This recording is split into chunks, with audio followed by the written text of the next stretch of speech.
tell you the most important thing about a Toyota when you're looking for an old Toyota.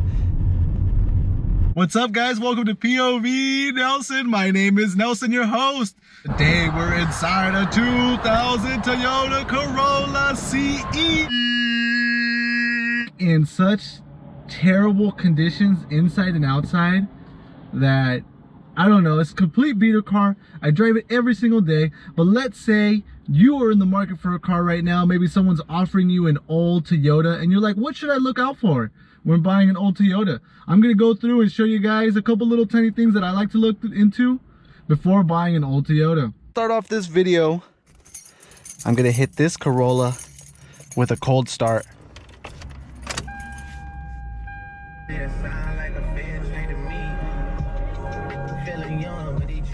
Drake, woo! All right, cold start, let's go. Not bad. Got my check engine light. It's the catalytic converter. Gotta get that fixed.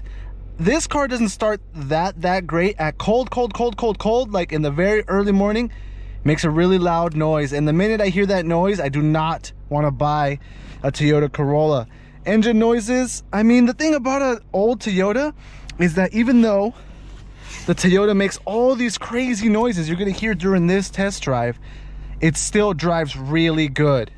Like, it's really hard to kill a Toyota Corolla. When I first bought this one, it was overheating, but I knew there was gonna be really no issues with it because of how well the car drives. And even though it has an issue when I start it cold, driving, it has no issue. Like, I don't hear no big motor knock. Big components make big noises.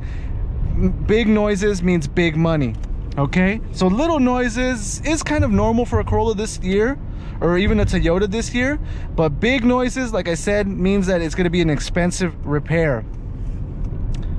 Brakes on a Toyota, you always got to get them checked out, because even though the Toyota will brake good, it could have like no brake pads on it. So right when you buy a used old Toyota Corolla, go ahead and look at the brakes.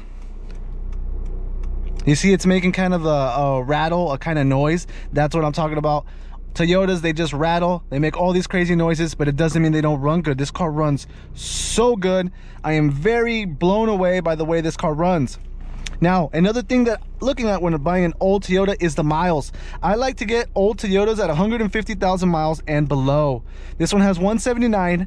I broke my own rule and the car overheated the first couple weeks I got it.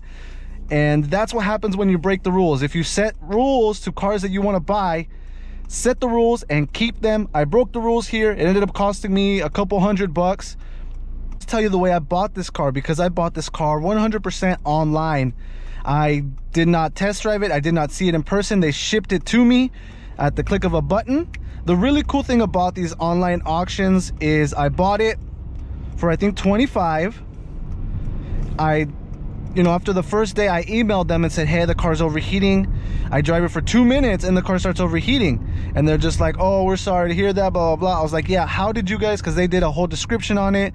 They had a mechanic check it out. I'm like, I don't know how you guys test drove this vehicle or even checked it out, because it overheats in 2 minutes. How did you even drive it? So they told me they're sorry, blah, blah, blah. They gave me $450 off. So with those $450, I was able to do the radiator, do the water pump, do the thermostat, and what else did I do? I think the coolant temperature sensor and the fans. So I literally replaced just everything with the money they gave me. Man, everyone has their badass cars tonight. Look at that. There's a guy driving around with I've seen 2 Lamborghinis today. So super cool. Today's also Saturday, so we're done. The Canelo fight, I cannot wait. But guys, like I said, what do you guys think about that, right? So if you're gonna, I mean, you can buy Toyotas with high mileage. The thing about a high mileage Toyota is that it's not worth as much as a low mileage one.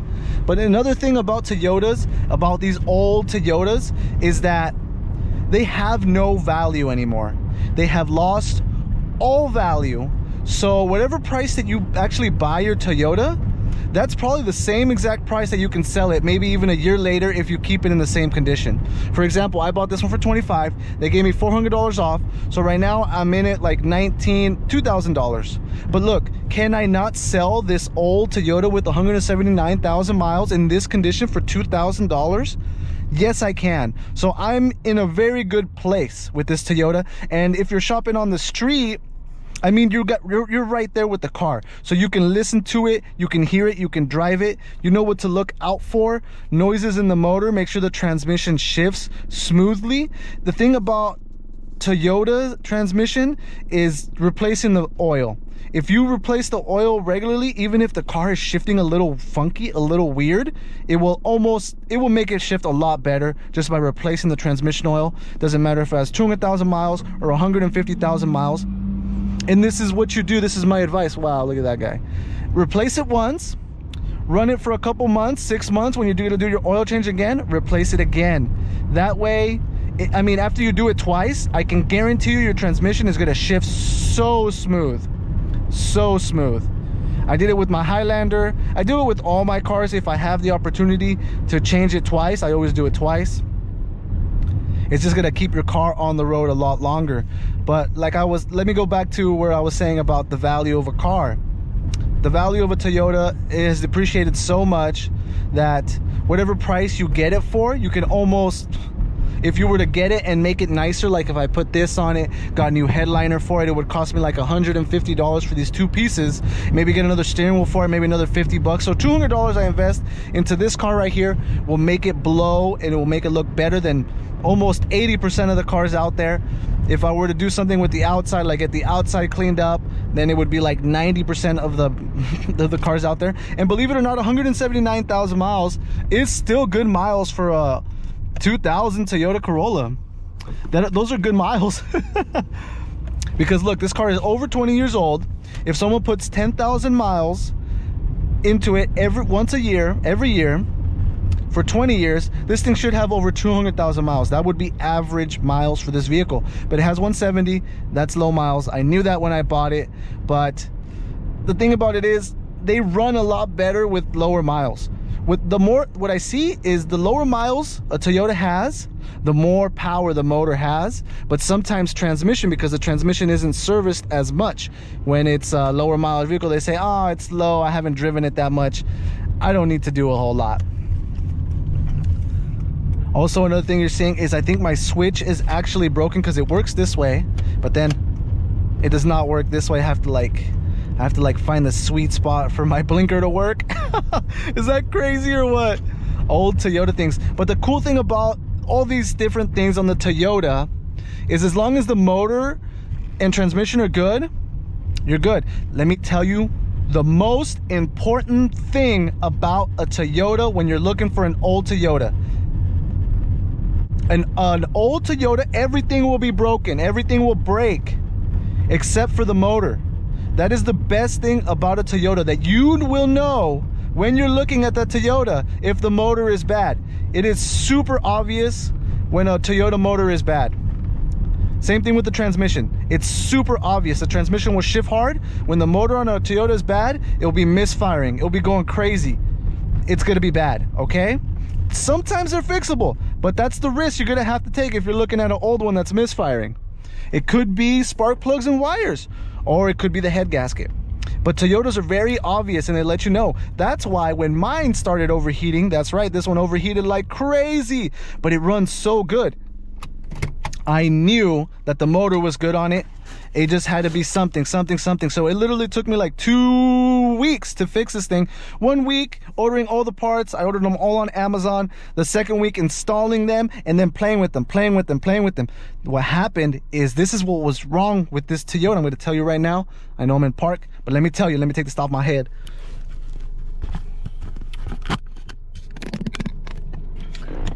So my hair is probably a little messed up because, you know, I was doing the thing with the video. I had the camera on my head. So what happened with this Toyota was weird. I think the main issue was the coolant temp sensor. I tested it out and it turned the fans on. So the fans turned on when I disconnected it.